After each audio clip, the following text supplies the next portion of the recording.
نحمده ونصلي على رسوله الكريم أما بعد السلام عليكم ورحمة الله وبركاته. وعلیکم السلام ورحمۃ اللہ وبرکاتہ۔ کیا حال ہے؟ ٹھیک ہے الحمدللہ، اور آپ کیسی ہیں؟ الحمدللہ میں بھی ٹھیک ہوں۔ اچھا جی، آپ مجھے آج بتائیں گی کہ ہم نے لاسٹ کلاس میں سورۃ الکہف میں کیا پڑھا تھا؟ ہم لوگوں نے لاسٹ کلاس میں ذوالقرنین اور یاجوج ماجوج کے بارے میں پڑھا تھا۔ یاجوج ماجوج سے پہلے دجال آئے گا۔ میں چاہتی ہوں کہ آپ دجال کے بارے میں بتائیں۔ جی ٹھیک ہے جی، آج آپ کی خواہش پر ہم آج دجال کے بارے میں پڑھیں گے۔ دجال کون ہے، کب آئے گا اور کیا کرے گا؟ دجال کے بارے میں سب سے پہلے تو میں یہ بتانا چاہوں گی کہ رسول اکرم صلی اللہ علیہ وسلم نے دجال کے بارے میں فرمایا ہے کہ اس کے ساتھ پانی اور آگ ہوگی، لیکن حقیقت میں اس کی آگ ٹھنڈا پانی ہوگی اور اس کا پانی آگ ہوگی۔ خبردار اپنے آپ کو ہلاک نہ کر لینا، یعنی اگر اس کی آگ دیکھو تو اس کو آگ نہیں سمجھنا، اور اس کے پانی کو پانی نہیں سمجھنا، اس کا پانی کیا ہوگا؟ وہ آگ ہوگی۔ ایسا نہ ہو کہ پانی کو دیکھ کر تم پانی میں کود جاؤ اور دراصل تم آگ میں کود گئے ہو۔ اسی طرح یہ جاننا بھی بہت ضروری ہے کہ دجال اس وقت موجود ہے، یعنی دجال پیدا نہیں ہوگا بلکہ دجال موجود ہے، بس وہ قیامت کی کچھ نشانیوں کے آ جانے کے بعد، پوری ہو جانے کے بعد سامنے لوگوں کے آ جائے گا۔ اب سوال یہ پیدا ہوتا ہے کہ بھائی کیسے پتا کہ دجال ہے اور کہاں ہے دجال؟ تو اس کے لیے ہم ایک حدیث سے پڑھتے ہیں اور اس کو مختصر کر کے پڑھتے ہیں، ٹھیک ہے؟ حدیث لمبی ہے اور پھر آپ کو سمجھنے میں مشکل ہو جائے گی، تو شارٹ کر کے میں آپ کو بتاتی ہوں کہ حدیث میں، یہ حدیث تمیم داری کی ہے، اس کو فاطمہ بنت قیس نے روایت کیا ہے اور صحیح مسلم میں یہ موجود ہے۔ کیا کہ تمیم داری ایک جو ہے عیسائی تھے، یعنی کرسچن تھے۔ ایک دفعہ انہوں نے سمندر کا سفر کیا اور بہت جو کشتیاں ہوتی ہیں، جو بڑی بڑی کشتیاں ہوتی ہیں جس میں سفر کیا جاتا ہے، اس میں وہ سفر کر رہے تھے، ساتھ میں اور بھی بہت سارے لوگ تھے۔ تو سمندر میں طوفان آ گیا اور یہ طوفان تقریباً 1 مہینے تک رہا، جس کی وجہ سے ان کا جو جہاز تھا، جو ان کی کشتی تھی، وہ کسی جگہ پہنچ نہیں پا رہی تھی۔ پھر انہوں نے دیکھا کہ ان کو موقع ملا کہ قریب ایک جزیرہ آ گیا ہے، ایک آئلینڈ آ گیا ہے، تو وہاں یہ لوگ اتر گئے۔ اس آئلینڈ پہ انہوں نے ایک جانور جیسی شکل دیکھی۔ اب وہ جانور جیسی شکل انہوں نے دیکھی تو انہوں نے اس سے پوچھا کہ بھئی تم کون ہو؟ کیونکہ وہ کیسی تھی، وہ اس کے جسم پر بال ہی بال تھے اور کچھ بھی نظر نہیں آ رہا تھا، تو انہیں سمجھ میں نہیں آیا کہ یہ کس قسم کی چیز ہے، یہ کون سی مخلوق ہے۔ تو اس نے بتایا کہ میں تو دجال کی جاسوسہ ہوں، دجال کی جاسوسہ ہوں، یعنی میں دجال کے لیے خبریں جمع کرتی ہوں کہ جو بھی وہ سوال کرتا ہے، جو بھی وہ پوچھتا ہے، اس کے لیے کام کرتی ہوں۔ وہ جو جاسوسہ تھی اس نے کہا ان لوگوں سے کہ چلو چرچ چلو، گرجے میں چلو، وہاں ایک آدمی تمہارا انتظار کر رہا ہے۔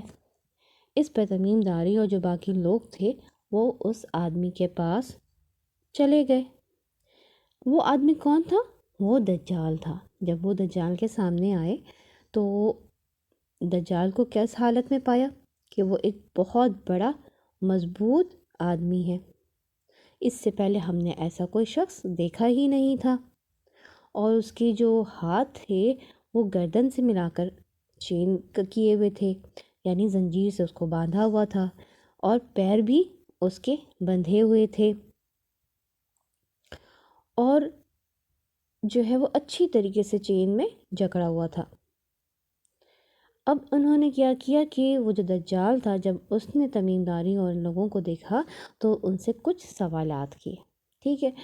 پہلا سوال یہ تھا کہ اس نے کہا کہ یہ بتاؤ، شام میں ایک چشمہ ہے، زغر نام ہے چشمہ کا، کہ شام میں ایک بستی ہے جہاں چشمہ ہے، بتاؤ اس میں پانی ہے یا نہیں ہے.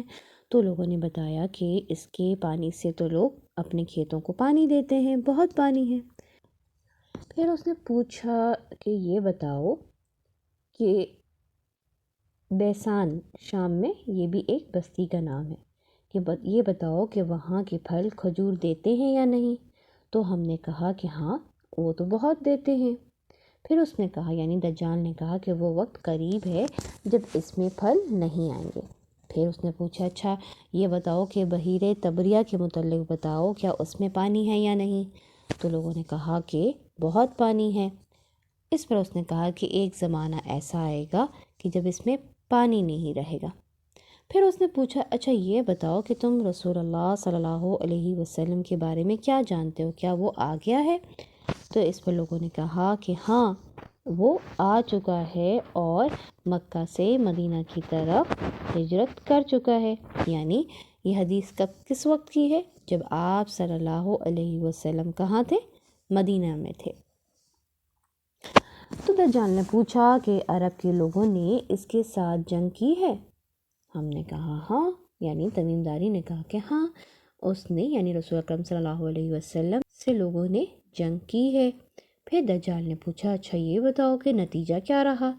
تو ہم نے بتایا کہ وہ تو عرب کے اوپر غالب آ چکے ہیں، یعنی وہ جب جنگ کرتے ہیں تو جیت جاتے ہیں اور لوگوں نے ان کی اطاعت قبول کر لی ہے، یعنی رسول اللہ صلی اللہ علیہ وسلم کی بات لوگ مانتے ہیں.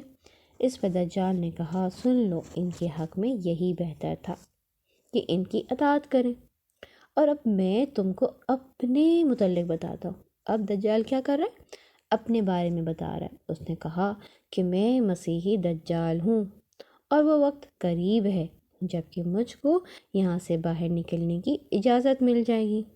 میں باہر نکل کر تمام زمین گھوموں گا اور 40 دن کے اندر اندر کوئی بستی ایسی نہیں رہے گی جس میں داخل نہ ہوں.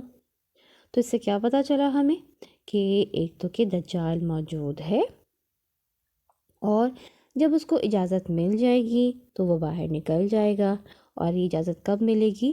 جب یہ سوالات جو اس نے کیے تھے، جیسے بحر طبریہ کا پانی ختم ہو جانا، اور زاغر جو ایک چشمہ ہے شام میں، وہ وہاں کا پانی ختم ہو جانا، اور تیسری کیا بات پڑھی تھی ہم نے کہ جب شام میں درخت کھجور دینا چھوڑ دیں گے. تو یہ سب نشانیاں جب پوری ہو جائیں گی تو پھر کیا ہوگا کہ یہ دجال سامنے آ جائے گا، اس کو باہر آنے کی اجازت مل جائے گی. جب وہ آئے گا تو ساری زمین میں گھومے گا اور 40 دن کے اندر، 40 ڈیز کے اندر وہ سارے علاقے میں گھوم جائے گا. صرف 2 جگہ نہیں جا سکے گا. کون کون سی وہ 2 جگہ ہوں گی؟ ایک مکہ اور ایک مدینہ. ان دونوں مقامات میں دجال کا داخلہ منع ہے. دجال کہتا ہے کہ جب میں ان دونوں میں سے کسی بستی پر داخل ہونے کا ارادہ کروں گا، اس وقت ایک فرشتہ ہاتھ میں ننگی تلوار لیے سامنے سے آ کر مجھ کو داخل ہونے سے روک دے گا، اور ان مقامات کے جتنے راستے ہیں ان سب پر فرشتے ہوں گے اور وہ ان کی حفاظت کر رہے ہوں گے. رسول اکرم صلی اللہ علیہ وسلم نے یہ بات کہتے ہوئے فرمایا کہ یہ وہ طیبہ، یہ مدینہ ہے. یعنی مدینہ کا مطلب کیا ہوتا ہے؟ مدینہ کا مطلب شہر ہے. تو آپ صلی اللہ علیہ وسلم نے لوگوں کو یہ بات باور کروائی، یقین دلایا کہ طیبہ یعنی مدینہ سے مراد یہ والا مدینہ ہے جو آپ صلی اللہ علیہ وسلم کا مدینہ ہے. تو اس حدیث سے ہمیں بہت ساری باتیں پتہ چلیں دجال کے بارے میں. اب یہ بھی میں بتاؤں آپ لوگوں کو کہ دجال کے بارے میں آپ صلی اللہ علیہ وسلم نے یہ بھی بتایا ہے کہ دجال کی ایک آنکھ کانی ہوگی، یعنی وہ ایک آنکھ والا ہوگا، اور اس کے اوپر ایک پھلی ہوگی. اس کی دونوں آنکھوں کے درمیان پیشانی پر، فور ہیڈ پر کافر، کاف فے را لکھا ہوگا، جسے ہر مومن پڑھ لے گا.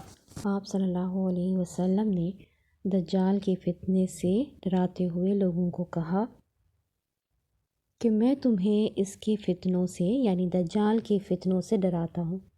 کوئی نبی ایسا نہیں گزرا جس نے اپنی قوم کو اس کے فتنوں سے نہ ڈرایا ہو۔ نوح علیہ السلام بھی اپنی قوم کو اس سے ڈرایا تھا، لیکن میں اس کے بارے میں تم سے ایک ایسی بات کہوں گا جو اس سے پہلے کسی نبی نے اپنی قوم سے نہیں کہی، اور وہ بات یہ ہے کہ دجال کانا ہوگا اور اللہ تعالیٰ اس عیب سے پاک ہے۔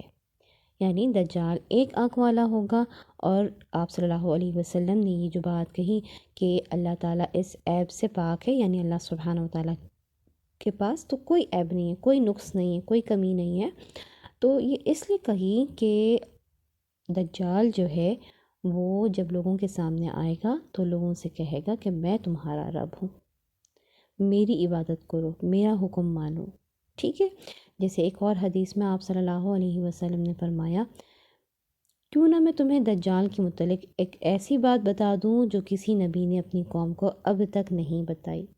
وہ بات یہ ہے کہ دجال کانا ہوگا اور جنت اور جہنم جیسی چیز لائے گا۔ یعنی دجال ایسے ہی نہیں آئے گا، بلکہ اس کے ساتھ ایک ایسی چیز ہوگی جس کو وہ کہے گا یہ جنت ہے، اور ایک کو کہے گا یہ جہنم ہے۔ جو لوگ اس کو خوش کریں گے وہ اس کو جنت میں ڈال دے گا، اور جو لوگ اس کو ناخوش کریں گے، اس کی بات نہیں مانیں گے، ان کو وہ جہنم میں ڈال دے گا۔ دیکھنے میں جہنم بہت خطرناک لگ رہی ہوگی، جنت بہت خوبصورت لگ رہی ہوگی، لیکن آپ صلی اللہ علیہ وسلم نے کیا فرمایا ہے کہ بس جسے وہ جنت کہے گا در حقیقت وہی دوزخ ہوگی۔ اور میں تمہیں اس کے فتنے سے اسی طرح ڈراتا ہوں جیسے نوح علیہ السلام نے اپنی قوم کو ڈرایا تھا۔ مطلب کیا ہے کہ وہ بہت بڑا فتنہ ہوگی، بہت بڑی آزمائش ہوگی، لوگ اس کی بات سن لیں گے، اور سننے کے بعد اس کی جنت میں جب جائیں گے تو پھر وہ اصل میں کہاں پہنچ گئے ہوں گے؟ دوزخ میں، تکلیف میں، پریشانی میں پہنچ گئے ہوں گے۔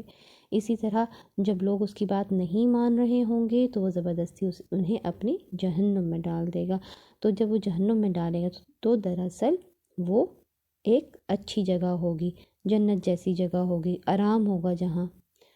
تو ہمیں کیا ڈرایا جا رہا ہے، ہمیں کیا بتایا جا رہا ہے؟ ہمیں یہ بتایا جا رہا ہے کہ ہم نے دجال سے کہ آگے جو ہے اپنے آپ کو، اپنے ایمان کو نہیں چھوڑنا، اپنے ایمان پہ قائم رہنا ہے۔ دجال تو آگے کیا کرے گا؟ اپنے آپ کو رب بتائے گا کہ میں رب ہوں، میری عبادت کرو۔ تو اس وقت جو ہے ہمیں اپنے ایمان پر قائم رہنا ہوگا۔ تو پیارے بچوں، آج کے لیے اتنا ہی کافی ہے، اور مزید ہم دجال کے بارے میں اور کچھ بھی پڑھیں گے کہ آخر اس دجال کا خاتمہ کیسے ہوگا، یہ قتل کیسے ہوگا، ٹھیک ہے؟ تو وہ ہم انشاءاللہ اپنی نیکسٹ کلاس میں پڑھیں گے۔ سبحانک اللہم و بحمدک، اشہد ان لا الہ الا انت، استغفرک و اتوب الیک۔ السلام علیکم ورحمۃ اللہ وبرکاتہ۔